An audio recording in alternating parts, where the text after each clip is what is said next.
নমস্কাৰ সকলোকে স্বাগতম জনাইছো স্মাৰ্ট এডুকেশ্যন চেনেললৈ বিভিন্ন কম্পিটিটিভ এক্সামৰ বাবে জেনাৰেল নলেজৰ 10টা গুৰুত্বপূৰ্ণ প্ৰশ্ন আলোচনা কৰিবলৈ আলাইছো হেহে ভিডিওটো শেষলৈ স্কিপ নকৰাকৈ চাই থাকিব আৰু চেনেলটো সাবস্ক্ৰাইব কৰিবলৈ নাপাহৰিব The highest waterfall in India is ভাৰতৰ সৰ্বোচ্চ জলপ্ৰপাত হৈছে শুদ্ধটো হল বি কুঞ্চিকাল ফলস কৰ্ণাটকৰ শিৱমোগা জিলাৰ কুঞ্চিকাল জলপ্ৰপাত হৈছে 1493 ফুট উচ্চতাৰ ভাৰতৰ সৰ্বোচ্চ জলপ্ৰপাত 2 নম্বৰ প্ৰশ্ন in which state is Jog falls located Jog জলপ্ৰপাত কোনখন ৰাজ্যত অৱস্থিত শুদ্ধটো হল বি কৰ্ণাটক জগ জলপ্ৰপাত হৈছে ভাৰতৰ কৰ্ণাটকৰ উত্তৰ কানাড়া জিলাৰ সিদ্ধপুৰ তালুকত অৱস্থিত হৰাৱতী নদীৰ ওপৰত থকা এটা জলপ্ৰপাত ই ভাৰতৰ দ্বিতীয় সৰ্বোচ্চ ডুবযোৱা জলপ্ৰপাত 3 নম্বৰ প্ৰশ্ন Wular lake of Kashmir is a কাশ্মীৰৰ উলাৰ হ্ৰদ হৈছে এটা শুদ্ধ অপচন হল C lake from by terminal morainic dam কাশ্মীৰৰ উলাৰ হ্ৰদ হৈছে টাৰ্মিনেল মৰাইনিক বান্ধৰ দ্বাৰা গঠিত এটা হ্ৰদ উলাৰ হ্ৰদ এছিয়াৰ লাৰ্জেষ্ট ফ্ৰেছ ৱাটাৰ হ্ৰদসমূহৰ ভিতৰত অন্যতম ই ভাৰতৰ জম্মু কাশ্মীৰ ৰাজ্যৰ বান্দিপৰা জিলাত অৱস্থিত 4 নম্বৰ প্ৰশ্ন the Chilka lake region lies in between the deltas of Chilka হ্ৰদ অঞ্চল বদ্বীপৰ মাজত অৱস্থিত শুদ্ধ অপচনটো হল C Mahanadi and Godavari The Silka Lake region বা চিল্কা হ্ৰদ অঞ্চল মহানদী আৰু গোদাবৰীৰ বদ্বীপৰ মাজত অৱস্থিত চিল্কা হ্ৰদ হৈছে এক খাৰুৱা পানীৰ লেগুন যি ভাৰতৰ পূব উপকূলত উৰিষ্যাৰ ৰাজ্য পুৰী খুৰ্দা আৰু গঞ্জাম জিলাৰ ওপৰত বিয়পি আছে 5 নম্বৰ প্ৰশ্ন The Naga Hills from the waters between India and জলবিভাজিকাৰ পৰা নাগা পাহাৰবোৰে ভাৰত আৰু শুদ্ধ অপচনটো হল বি ম্যানমাৰ নাগা পাহাৰবোৰে ম্যানমাৰ আৰু ভাৰতৰ মাজত জলবিভাজিকা গঠন কৰে তেওঁলোকৰ বাৰ্মিজ আৰু নাগালেণ্ডৰ স্বশাসিত অঞ্চলৰ পৰ্বতমালাৰ অংশ আৰু এই পাহাৰবোৰ শীৰ্ষ শিখৰক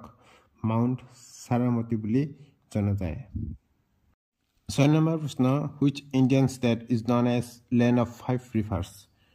কোনখন ভাৰতীয় ৰাজ্যক লেণ্ড অফ 5 ৰিভাৰ্ছ বুলি জনা যায় শুদ্ধ অপচনটো হল বি পাঞ্জাব ভাৰতৰ পাঞ্জাব ৰাজ্যক লেণ্ড অফ 5 ৰিভাৰ্ছ বা 5টা নদীৰ ভূমি বুলি জনা যায় আৰু পাঞ্জাবৰ এই 5টা নদী হল বিচ চেনাব চেলুম ৰভি আৰু সুতলেজ 7 নম্বৰ প্ৰশ্ন the largest lake in India is ভাৰতৰ আটাইতকৈ ডাঙৰ হ্ৰদটো হল শুদ্ধ অপচনটো হল বি ভেম্বানাথ লেক কোচি হ্ৰদ নামেৰে জনাজাত ভেম্বানাথ হ্ৰদ ভাৰতৰ সৰ্ববৃহৎ হ্ৰদ ই দেশৰ দক্ষিণ পশ্চিমত কেৰেলা ৰাজ্যত অৱস্থিত এটা লুণীয়া পানীৰ হ্ৰদ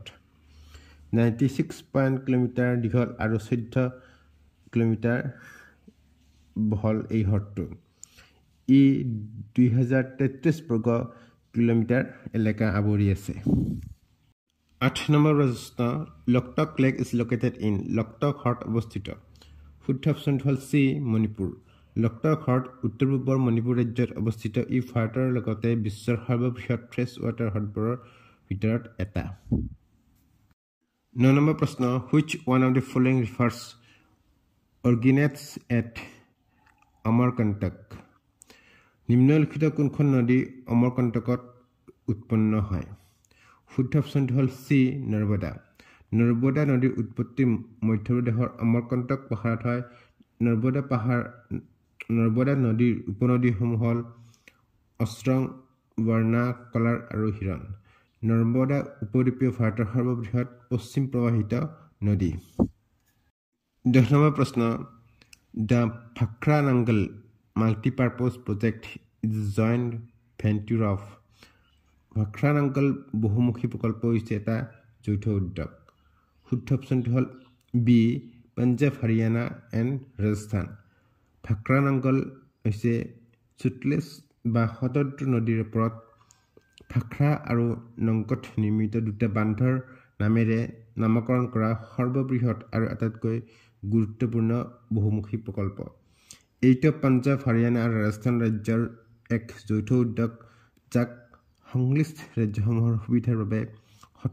সুতলেজ নদীৰ মূল্যৱান পানী ব্যৱহাৰ কৰিবলৈ প্ৰস্তুত কৰা হৈছে।